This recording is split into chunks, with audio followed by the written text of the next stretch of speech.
사랑하는 우리 성도 여러분들, 고대 근동 이스라엘에서는 진짜 목자와 가짜 목자를 구별하는 방법이 있었다라고 합니다.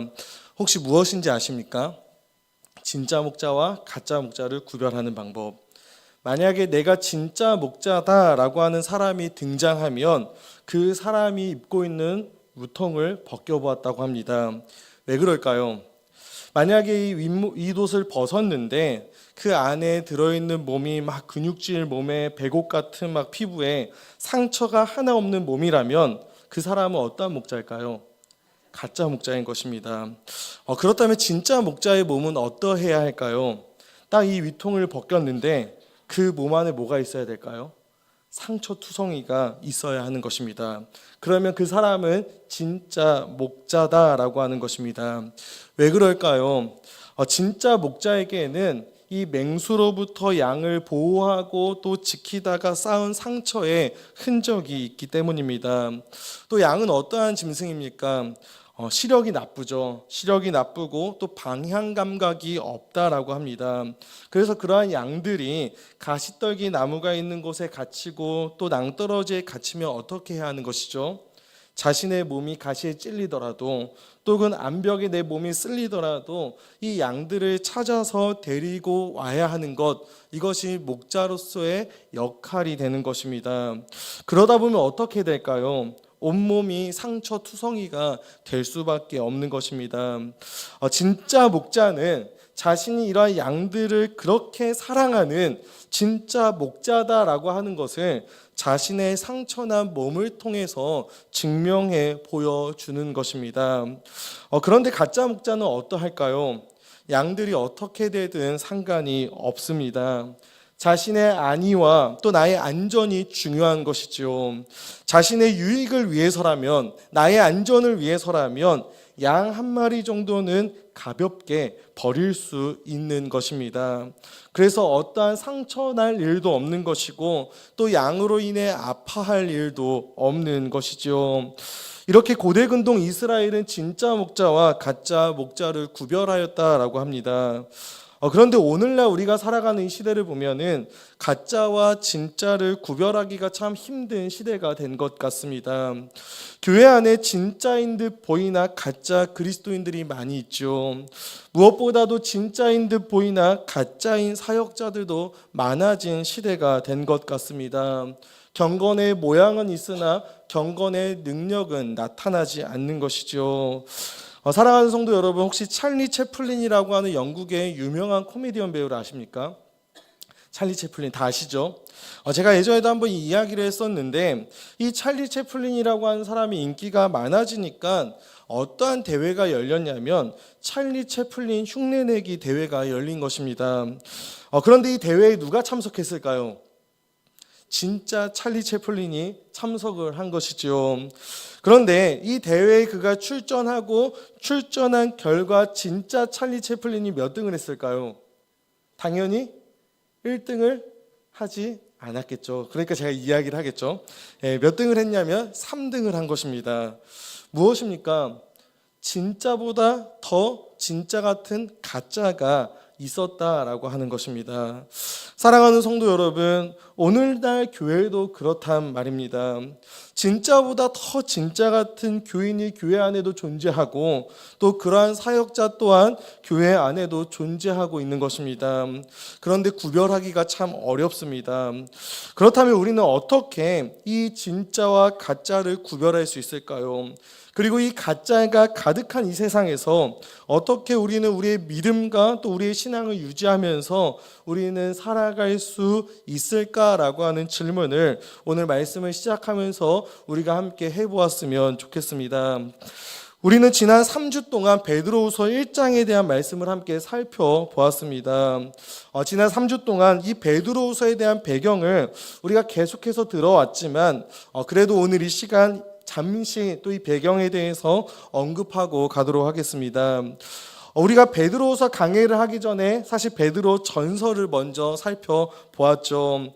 그런데 이 베드로 전서는 핍박받고 있고 또 고난 중에 있는 그리스도인들, 교회들, 성도들에게 그들을 붙들고 또 그들에게 격려하고 위로하고 소망을 주기 위해 쓴 편지가 베드로 전서였다면, 이 베드로서는 어떠한 목적이 있냐면 교회 안에 거짓 선생들이 들어왔습니다.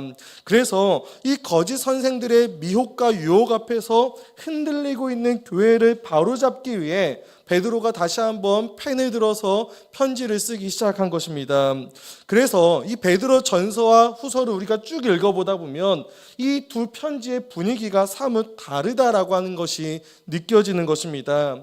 전서는 뭔가 좀 따뜻하고 위로의 분위기가 느껴지는 반면에 우리가 베드로후서를 읽어보면은 이 후서에는 사도 베드로의 안타까움과 나아가서는 경고의 분위기, 그리고 엄중한 분위기까지 느껴지는 편지가 바로 이 베드로 후서가 되는 것입니다. 이 베드로 사도는 교회 공동체 안에 거짓 선생들이 일어나고 또 그들로 인해서 교회가 혼란을 겪고 있다라고 하는 이야기를 들었습니다. 이 거짓 교사들로 인해 이 성도들의 믿음이 흔들리고 있다라고 하는 이야기를 그가 듣게 된 것이죠. 그래서 베드로는 다시 급하게 편지를 쓰기 시작합니다. 그런데 이 베드로 후서 앞장을 보면은 베드로는 자신의 이 편지가 유언이 될 것이다 라고 하는 것을 어느 정도 짐작한 것처럼 보입니다. 1장 15절을 보면 그가 이렇게 말하고 있습니다.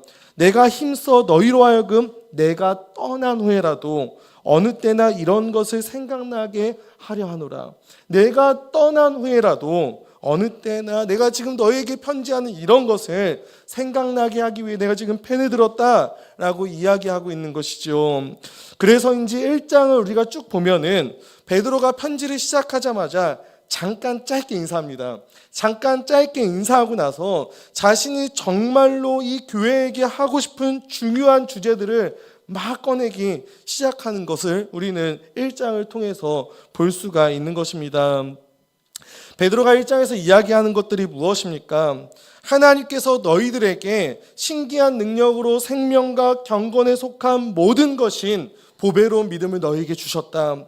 이 믿음을 정욕으로 말미암아 썩어질 것을 구하는데 너희들은 사용하지 말고 하나님의 신성한 성품에 참여하는 삶을 사는데 너희들의 믿음을 사용해라. 그러기 위해 너희들을 힘써 믿음의 덕의 지식을 지식의 절제를, 절제의 인내를, 인내의 경건을, 경건의 형제 우애를, 형제 우애의 사랑을 공급하면서 우리 주 예수 그리스도를 알고 또 그를 닮아가는 일에 게으르지 않아야 한다. 그리하면 너희의 부르심과 너희의 택하심이 굳게 될 것이며 장차 우리 주 예수 그리스도의 영원한 나라의 확신 가운데 너희들이 넉넉하게 들어감을 허락받을 것이다. 내가 죽고 없더라도 이 말을 기억하고 생각해서 하나님께서 너희를 부르신 부르심의 소망 아래에 너희를 두되 체험 중심이 아니라 말씀 중심으로 살아라. 성령의 감동으로 주신 하나님의 말씀은 어두운 데를 비추는 등불과 같은 계시의 말씀이니 이 말씀을 너희들은 사사로이 풀지 말고 너희 마음에 새벽별이 떠오르는 것처럼 말씀 속에 담겨져 있는 이 하나님의 뜻이 깨달아지고 그 말씀이 너희들을 이끌어갈 때까지 주위에서 읽고 듣고 묵상하라 라고 베드로는 이야기하고 있는 것이죠. 이것이 바로 1장에 있었던 내용들이 되는 것입니다. 이 1장을 보면 이 1장 안에 무엇이 담겨져 있습니까? 베드로의 이 간절함이 담겨져 있는 거예요. 간절함이 담겨져 있습니다. 그런데 오늘 우리가 함께 읽은 2장을 넘어가서 보면은 그 간절했던 분위기가 조금은 엄중해진 분위기로 바뀌어져 갔습니다. 지금 베드로는 거짓 교사들로 인해 믿음이 흔들리는 성도들을 보면서 안타까워하는 것을 넘어서 지금 분노하고 있는 것입니다. 왜 그럴까요?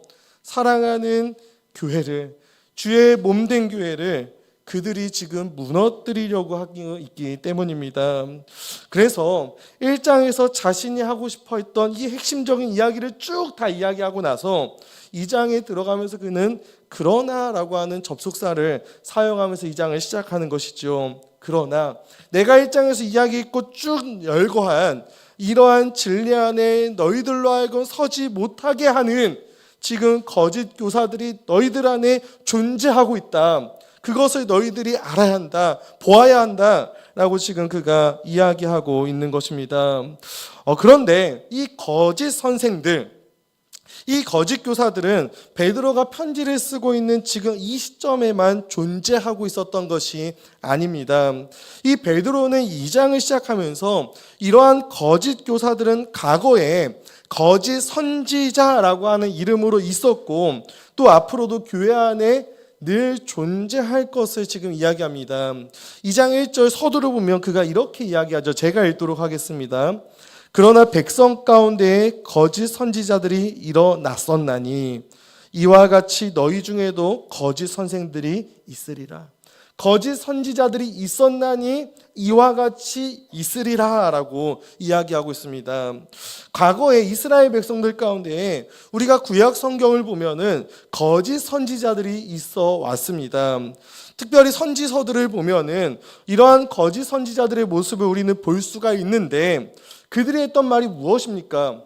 거짓 선지자들이 이스라엘 백성들 가운데 찾아가서 무슨 말을 했죠? 평안하다, 평안하다, 평안하다라고 외쳤습니다. 그런데 이게 왜 문제였을까요? 이스라엘이 결코 평안하지 않았기 때문입니다. 당시 이스라엘 백성들은 하나님의 언약 백성이었음에도 불구하고 이 하나님과의 언약 관계를 저버립니다. 하나님의 언약을 저버리고 그들은 하나님이 아닌 다른 우상을 함께 섬겼죠. 그들의 삶은 음란했습니다. 호색과 방탕한 삶을 그들은 일삼았던 것이죠. 전혀 거룩하게 살아내지 못했습니다. 그 결과 그들에게는 하나님의 무엇이 임했습니까? 진노와 심판과 징계가 닥쳤던 것이죠. 평안합니까? 평안하지 않습니까? 결코 평안하지가 않습니다. 그때 하나님께서 선지자들을 보내십니다. 그리고 하나님께서 보낸 이 선지자들이 하나님의 마음을 이스라엘에게 전합니다. 회개하고 돌아와라. 그렇지 않으면 너희들 다 망할 것이다. 그러자 그들이 어떻게 되죠? 온갖 핍박이 이 선지자들 가운데 찾아오게 되는 것입니다. 왜 그럴까요? 그 이야기를 듣기 싫기 때문입니다. 그만큼 이스라엘이 망가져 있었던 것입니다. 그런데 그때에도 거짓 선지자들이 존재했습니다. 이 거짓 선지자들은 망가져 있는 이스라엘에게 무엇을 말합니까? 평안하다, 평안하다, 평안하다라고 말하는 것입니다. 왜 그럴까요? 진짜 하나님께서 보낸 선지자들이 회개와 심판을 이야기했을 때 온갖 핍박과 박해를 받는 것을 그들은 보았던 것이죠. 그래서 거짓 선지자들은 가짜 평안을 전하기 시작합니다. 그들이 듣고 싶어하는 말을 해줌으로써 자신들은 인기를 얻는 반면에 이스라엘은 그렇게 멸망의 길로 빠져들게 만드는 그 길을 거짓 선지자들은 선택한 것이죠. 거짓 선지자들에게는 이스라엘 백성들의 회개, 그들의 회복은 별로 관심의 대상이 아니었던 것입니다. 평안하지 않았던 그들에게 가짜 평안을 전함으로 멸망하게 할 이단을 가만히 끌어들여 자기들의 사신 주를 부인하고 임박한 멸망을 스스로 취하게 된 것입니다. 사랑하는 성도 여러분, 제가 얼마 전 새벽 예배 때 했던 이야기인데요. 저는 운동을 참 좋아합니다. 축구도 좋아하고 농구도 좋아하는데 제가 이제 신대원을 다닐 때 농구를 이렇게 하다가 농구공이 제 새끼손가락에 맞으면서 새끼손가락 뼈가 부러졌었습니다. 그래서 이 새끼손가락이 밖으로 이렇게 돌아가 버린 거예요. 제가 너무 놀란 나머지 바로 이걸 이렇게 꼈어요. 바로 이렇게 끼고 바로 병원으로 향해 달려갔습니다. 그리고 엑스레이를 찍고 이렇게 진료를 받았는데 의사 선생님의 소견이 무엇이었냐면 뼈가 참 잘 맞았네요. 그래서 저는 내가 소질이 있나 보다. 그래서 괜찮은 줄 알았습니다. 그런데 이 괜찮은 줄 알고 평안한 줄 알았는데 6개월이 지나도 붓기가 빠지지 않는 것입니다. 그래서 다른 병원에 가서 참 미련했죠. 6개월 동안 그대로 방치한 것도. 근데 그만큼 저는 괜찮은 줄 알았던 거예요. 그래서 다른 병원에 가서 다시 엑스레이를 찍고 검사를 받고 이렇게 사진을 보는데 뼈 조각이 발견된 거예요. 그런데 이 뼈 조각이 뾰족해야 되는데 동그래진 것입니다. 의사 선생님이 무슨 이야기를 하냐면 이 뼈 조각이 났는데 이 뼈 조각이 이 손가락 안에 있는 인대와 신경을 다 긁으면서 동그래졌습니다. 그래서 이 뼈가 동그래져서 수술조차 불가능합니다라고 하는 이야기를 듣게 된 거예요. 그래서 제가 지금도 그 좋아하는 기타를 오래 치면 새끼손가락이 많이 저려요. 괜찮지 않은데, 평안하지 않은데 괜찮다, 평안하다라고 하는 것의 결국이 바로 이렇다라는 것입니다. 이것이 거짓 교사들의 위험입니다. 그래서 베드로가 이 거짓 교사들이 교회 안에 있는 것을 보고 이 편지를 쓸 수밖에 없었던 것입니다. 베드로 당시에도 이런 거짓 교사들은 교회 안에 들어와 있었습니다. 이들이 들어와서 한 것이 무엇이냐면 오늘 본문에 보면 이렇게 이야기합니다. 자기들을 사신 주를 부인하고 임박한 멸망을 스스로 취하는 자들이다 라고 이야기를 하죠. 자기들을 사신 주를 부인한다라고 합니다. 사랑하는 성도 여러분, 하나님께서 우리를 구원하실 때 우리를 사서 구원하셨습니다. 그래서 이것을 성경은 그리스도께서 자기 피로 교회를 사셨다라고 이야기를 하죠. 이런 것을 다른 말로 표현하면 속량이라고도 표현을 합니다. 값을 지불하고 샀다라는 것이에요.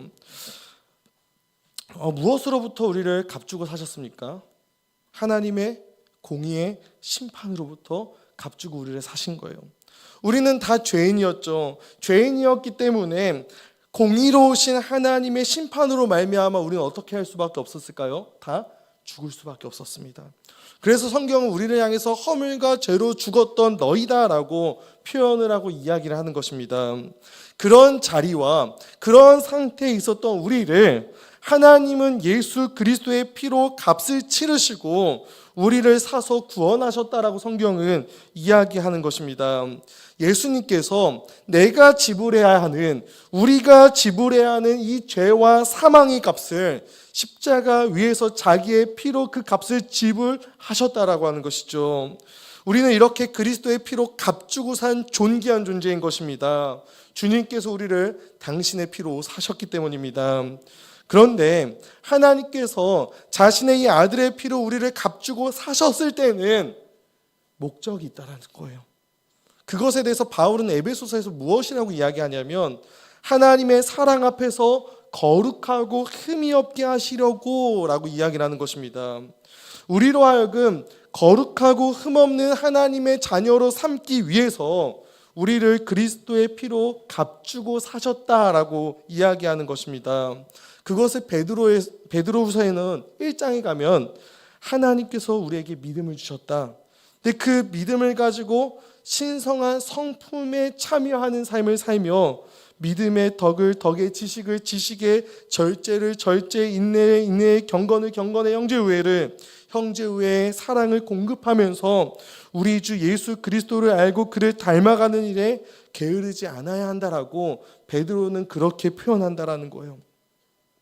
주님께서 우리를 그의 보배로운 피로 사신 것은 우리로 하여금 보지 못하는 그 주님을 사랑하되 말할 수 없는 영광스러운 즐거움으로 기뻐하는 인생을 만들기 위해서, 이웃을 사랑하되 내 몸처럼 사랑하는 그러한 인생을 만들기 위해서, 쉽게 말하면 무엇입니까? 거룩을 위해, 예수 그리스도를 닮아가도록 하기 위해서 주님께서 우리를 자기의 피로 값주고 사셨다는 거예요. 그런데 거짓 교사들은 이러한 일에 관심이 없는 것입니다.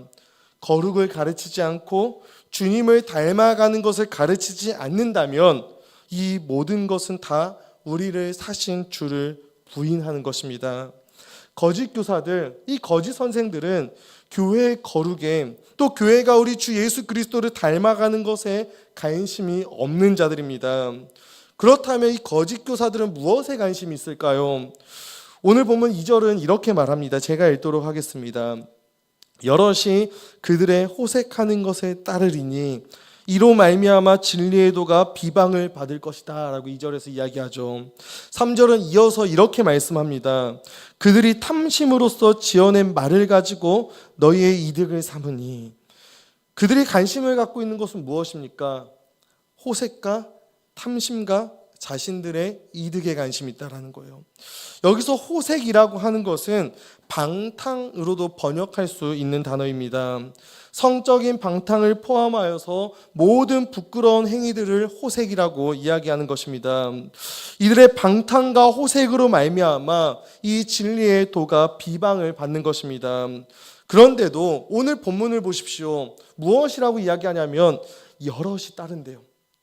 여럿이 이 호색하는 것을 따른다라고 이야기를 합니다. 왜 그럴까요?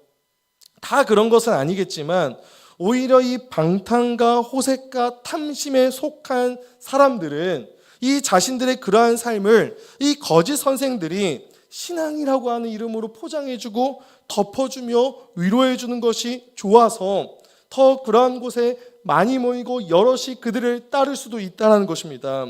대표적인 이단이 어디일까요? 구원파입니다. 구원파. 구원받았기 때문에 거룩하게 살고 경건하게 살라는 가르침이 아니라 구원받았으니까 이제 장땡이다. 우리 이미 구원받았다. 그러니까 이 땅에서 우리가 아무렇게나 막 살아도 괜찮다라고 그렇게 이 구원의 의미와 가치와 소중함에 대해서 쉽게 이야기한다라는 거예요. 또한 그들은 탐심이 있다라고 이야기를 합니다. 그래서 이 탐심을 가지고 어떻게 합니까? 그들은 지어낸 말로 교회와 교인들을 자신의 이득의 대상으로 삼는다는 거예요.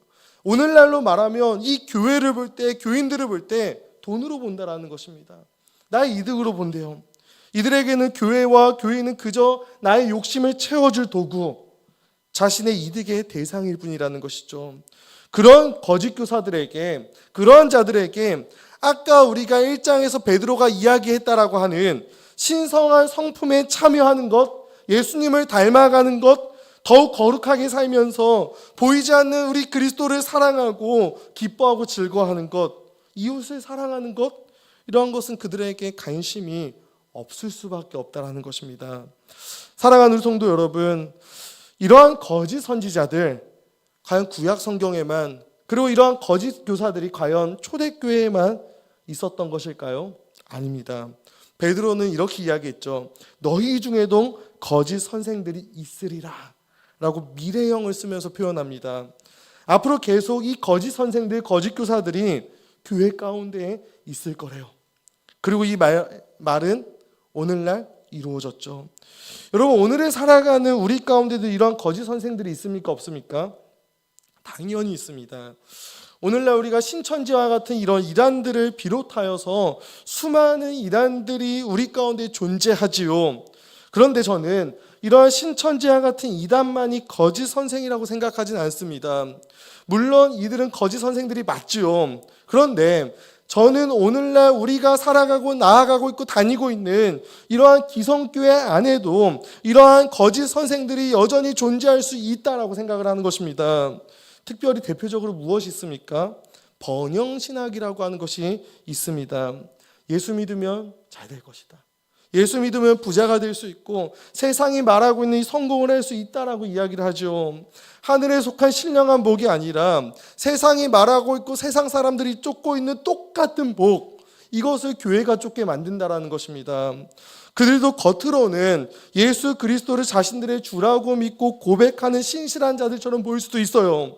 그러나 그들이 하는 깊은 이야기를 우리가 들어보고 귀를 기울여 보면은 거기에는 너희들이 거룩하게 살아가야 된다. 예수 그리스도를 닮아가야 된다. 이웃을 내 몸같이 살아가야 된다. 복음을 위해서, 예수 그리스도의 복음과 그의 몸된 교회 공동체를 위해서 너희들이 헌신하고 희생해야 된다 라고 하는 내용은 찾아보기가 힘들다라는 것이죠.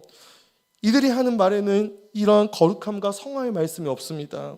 천국과 지옥, 회개와 이 죄에 대한 심판에 대한 성경의 중요한 주제들은 쏙 다 빼놓고 그저 예수 믿으면 너희들이 잘 될 것이다, 성공할 것이다, 축복받을 것이다 라고 약속한다라는 거예요. 설령 이러한 말을 한다 해도 그저 구색 맞추기에 시기에 잠깐의 언급 정도인 것이지 성경이 우리에게 가르치는 대로 이러한 이야기들을 꾸준히 계속해서 다루지는 않는다라는 것입니다. 왜 그럴까요? 듣고 싶은 이야기를 하겠다라는 것입니다. 교인들이 이 세상에서 살아가는 것도 힘든데 교회에 와서 좀 심각한 이야기, 죄와 심판과 회개에 대한 이야기, 그런 거북한 말씀이 아니라 좀 위로해 주는 이야기, 힘을 주는 이야기, 따뜻한 이야기, 격려의 이야기를 해야 한다는 것입니다. 말씀 자체가 하나님이 중심이 아닌 거예요. 인간이 중심이 되어져 버린 것입니다. 그런데 사랑하는 우리 성도 여러분, 저는 제가 생각하기에 참된 위로라고 하는 것은 위로를 주려는 말에서 나오지 않는 것 같습니다.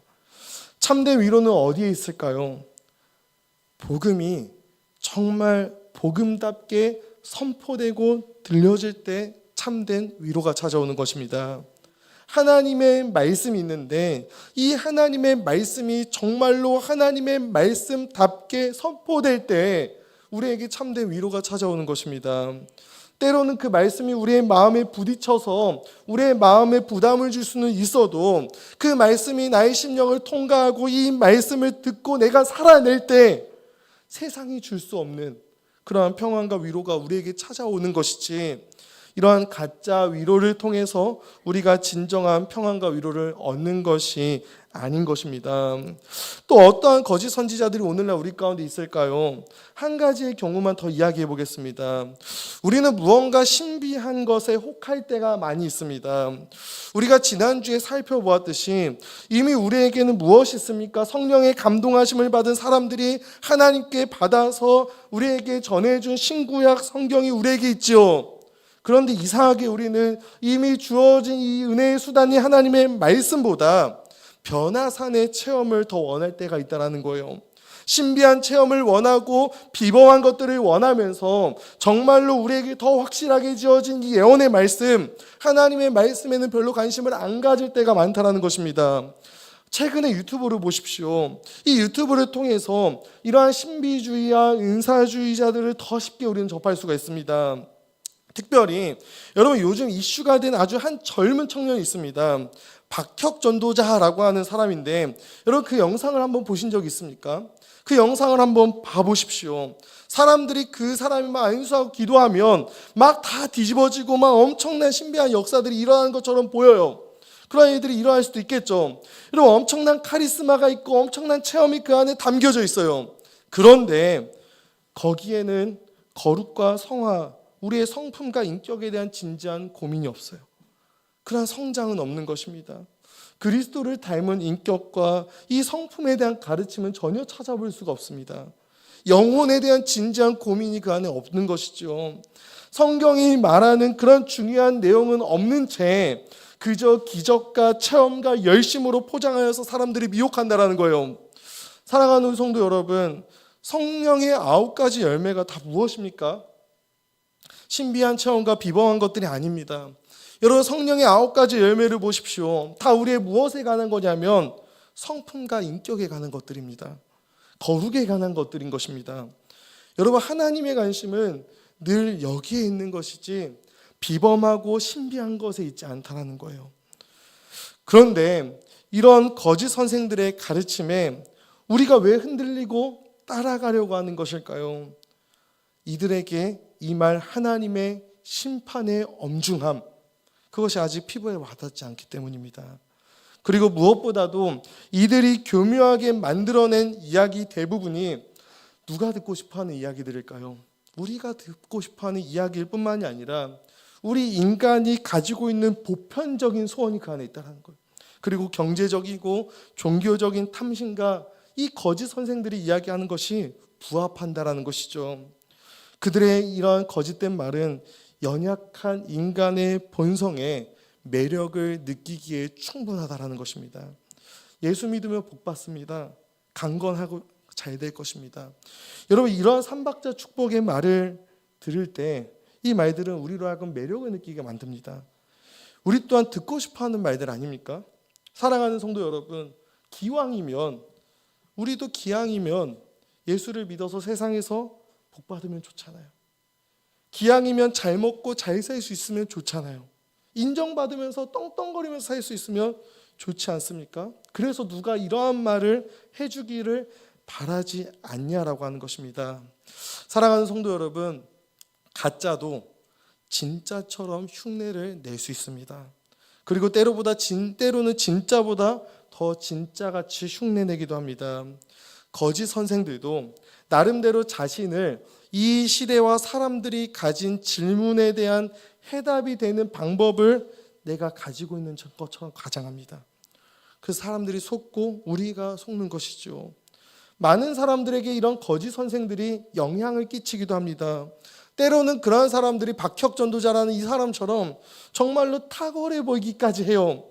그래서 우리가 2장 12절 이후에 보면 베드로가 이러한 거짓 선생들을 뭐라고 표현하냐면 이성 없는 짐승이라고 표현하면서 이걸 직역하면 미친 짐승이라는 표현입니다.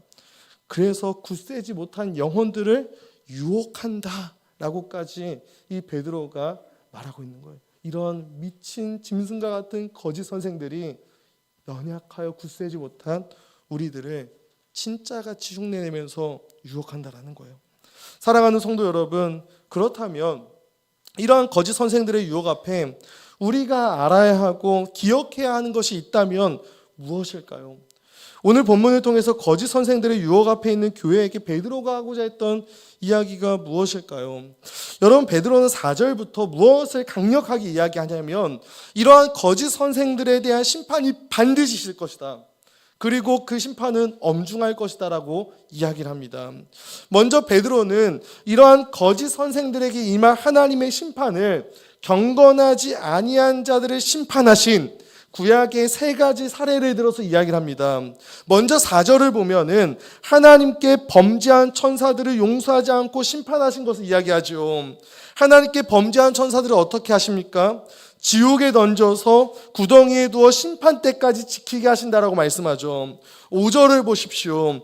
옛 세상을 용서하지 않고 노아의 홍수로 심판하신 것을 언급합니다. 노아의 시대가 어땠습니까? 창세기 6장 5절을 보면 이렇게 이야기하고 있습니다. 여호와께서 사람의 죄악이 세상에 가득함과 그의 마음에 생각하는 모든 계획이 항상 악할 뿐임을 보시고, 여러분, 세상에 죄악이 가득했고 인간들이 생각하는 그 모든 것이 항상 악했대요. 하나님께서 이처럼 경건하지 아니한 자들의 세상에 무엇을 내리시죠? 홍수로 심판을 내리셨습니다. 그리고 그때 하나님의 은혜를 입고 오직 의를 전파했던 이 노아와 그 7 식구만 보존해 주셨습니다. 하나님의 은혜를 입은 자들만. 6절부터 8절은 무엇을 이야기합니까? 소돔과 고모라를 심판하신 사건을 언급합니다. 창세기 18장 20절을 보면 이렇게 말씀합니다. 여호와께서 또 이르시되 소돔과 고모라에 대한 부르짖음이 크고 그 죄악이 심히 무거우니. 여러분, 이 표현을 보십시오. 죄악이 얼마나 컸고 그 땅에 가득 쌓였으면 그 죄악이 심히 무겁다라고 표현을 합니다. 그 죄악이 심히 무겁고, 그리고 그 소돔과 고모라에 무엇이 없어서 멸망하죠? 의인 10명이 없어서 멸망합니다. 하나님께서 그 땅을 멸하심으로 어떻게 하셨다고 오늘 본문이 이야기하냐면 경건하지 아니할 자들에게, 앞으로 그렇게 경건하지 않게 이 불의하게 또 하나님을 아닌 그 죄악 가운데 살아가는 그 자들에게 본을 삼았대요. 그렇게 심판을 내리심으로 경건하지 아니할 자들에게 본을 삼았다라고 말씀합니다. 그리고 7절을 보면 그러한 무법한 자들의 음란의 행실로 말미암아 고통당하는 의로운 롯을 이 소돔과 고모라 땅에서 건져주셨다라고도 이야기하는 것이죠. 그러면서 주께서 경건한 자는 시험에서 건지시고 불의한 자는 형벌 아래에 두어 심판날까지 지키시며, 특별히 육체를 따라서 더러운 정욕 가운데 행하며 주관하는 일을 멸시하는 자들에게 형벌을 내리실 것이라는 이 9절부터 10절의 말씀을 통해서 너희 가운데 있는, 그리고 앞으로 있을 거짓 선생들에게도 이와 같이 하나님의 심판이 반드시 임할 것이라고 하는 결론을 짓고 있는 것입니다. 사랑하는 성도 여러분, 이들에게 심판이 반드시 임한다면, 이들을 따라간다면 무엇입니까? 함께 너희들도 심판받을 것이다, 함께 너희들도 멸망할 것이다 라고 하는 경고가 된다라는 거예요. 함께 너희들도 망할 것이다. 사랑하는 성도 여러분, 우리 하나님은 사랑의 하나님이십니다. 믿으십니까? 그러나 우리 하나님은 공의의 하나님이시기도 합니다. 이 사실도 우리는 믿어야 하는 것입니다. 하나님은 악인을 반드시 심판하실 것입니다. 악인들, 이 경건하지 아니한 자들을 지금까지 하나님께서 심판하셨던 것처럼 앞으로도 이 악인들, 거짓 선생들, 경건하지 아니한 자들을 하나님께서 반드시 심판하실 거예요. 여러분, 우리는 이 사실을 반드시 믿어야 하는 것입니다.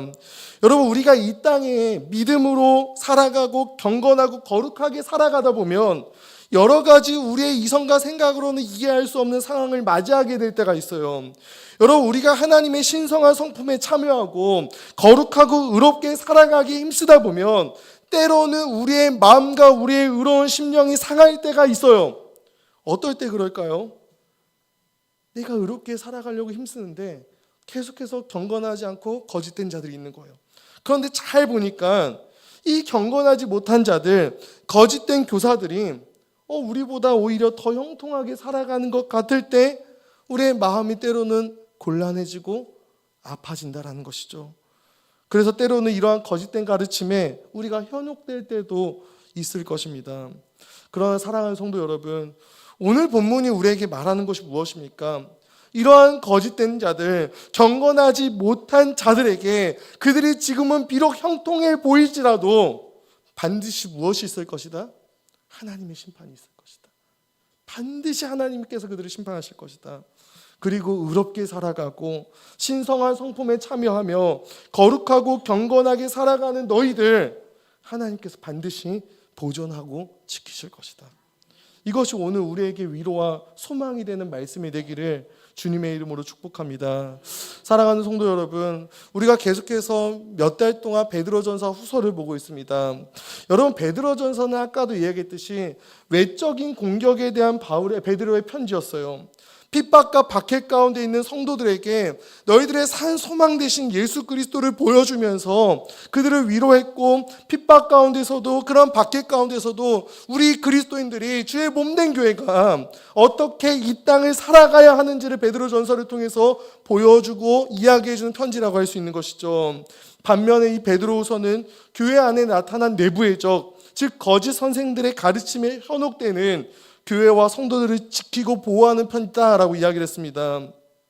여러분, 이처럼 베드로 당시에는 교회의 외적으로 또 내부적으로 여러 가지 공격과 어려움 가운데 처했던 것이죠.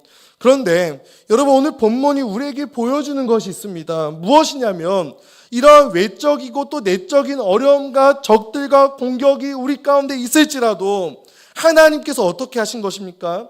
하나님께서 하나님의 자녀들, 하나님의 백성들은 그러한 외적이고 내적인 적 가운데서도 보존하셨다라는 거예요. 지키셨다라는 것이고 건져주셨다라는 것입니다. 그렇게 노아 가족들을 구원해 주셨습니다. 그렇게 롯을 보존해 주시고 지켜주셨어요. 여러분, 무엇을 보여주는 것일까요? 베드로가 이를 통해서 주님의 몸된 교회에게 말해주고 싶었던 것이 과연 무엇이었을까요? 교회는 결코 망하지 않는다라는 거예요.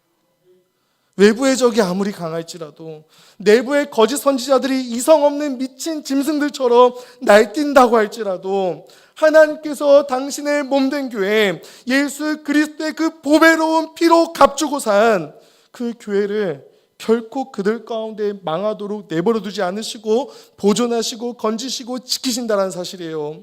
그런 이 사실을 믿고 의지하면서 우리 조금만 더 함께 가보자, 조금만 더 우리 경건하고 거룩에 힘써보자 라고 지금 이야기한다는 것입니다. 사실 교회의 역사를 한번 보십시오. 늘 이런 외적이고 내적인 적이 존재했습니다.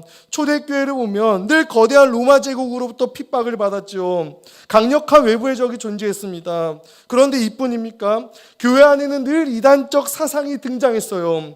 그래서 잘못되고 거짓된 선생들이 늘 나타나서 신론과 기독론과 구원론과 종말론에 대해서 잘못된 사상과 신학을 전파했다라는 거예요.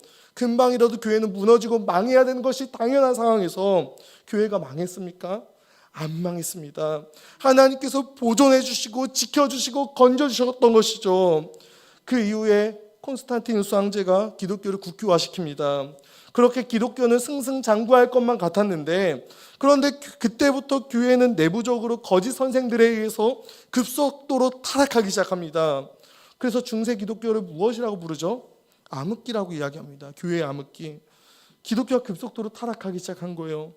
그런데 교회가 망했습니까? 안 망했습니다. 하나님께서도 그때 그 시간에도 교회를 지키시고 건지시고 보호해 주셨습니다. 사랑하는 여러분, 오늘은 어떻습니까? 외부적으로 교회가 어떠한 공격을 받고 있죠? 믿지 않는 자들이 우리를 어떻게 바라보며 대합니까? 여러분, 개독교는 이제 믿고 거른대요. 여러분, 이러한 표현을 사용하면 우리를 조롱하고 비난합니다. 여러분, 어디 가서 교회 다니고 내가 한다 막 이야기하면은, 예수를 믿는다 이야기하면 광신자 소리를 듣는 시대가 되었고, 예수를 믿는다라는 것을 자랑하기 어려운 시대가 되었어요. 여러분, 앞으로 저는 이러한 사회적인 분위기가 더욱 심해질 것이다라고 생각을 합니다. 그런데 교회 내부적으로는 또 어떻습니까? 여러분, 이단들이 어느 때보다도 활기를 치고 있지 않습니까? 은연중에 잘못된 신학과 신앙이 우리 가운데 자리 잡고 있습니다. 여러분, 기복신앙을 가르치는 사역자들, 여러분, 요즘에 무서운 게 무엇인지 아십니까? 성경보다 여러분 정치적인 견해를 강조하며 그것이 앞선 사역자들이 있다는 거예요. 여러분, 부도덕한 사역자들, 어느 때보다도 이런 것들이 많지 않습니까? 여러분, 골머리를 앓고 있는 것이 사실입니다. 그런데 사랑하는 우리 성도 여러분, 저는 그럼에도 확신하는 것이 있어요. 교회는 결코 망하지 않을 거예요. 하나님께서 여전히 자기의 교회를 지키시고 보존하시고 건지실 것입니다. 하나님의 신성한 성품에 참여하기에 힘쓰고, 보이지 않는 우리 예수 그리스도를 사랑하고 즐거워하고 기뻐하는 자들, 경건에 힘쓰며 하나님을 사랑하고 이웃을 사랑하는 예수 그리스도를 닮은 그러한 그리스도인들, 그러한 교회들을 보존해 주실 거예요. 그들이 아무리 소수일지라도. 이 사실이 오늘 우리에게 위로와 소망이 되어야 하는 것입니다. 시간이 많이 지났지만 한 가지만 더 말씀드리고 오늘 말씀을 맺도록 하겠습니다. 사실 오늘 말씀을 준비하면서 마음이 많이 무거웠습니다. 왜냐하면 제 스스로 이 말씀 앞에서 돌아보았기 때문이에요. 그리고 이 말씀이 하나님께서 저에게 하시는 말씀 같았습니다. 저는 이제 목사 안수 받은 지 막 1년이 좀 넘었거든요. 그리고 제가 제1교회에서 사역을 시작한 지 2년이 조금 넘어가고 있습니다.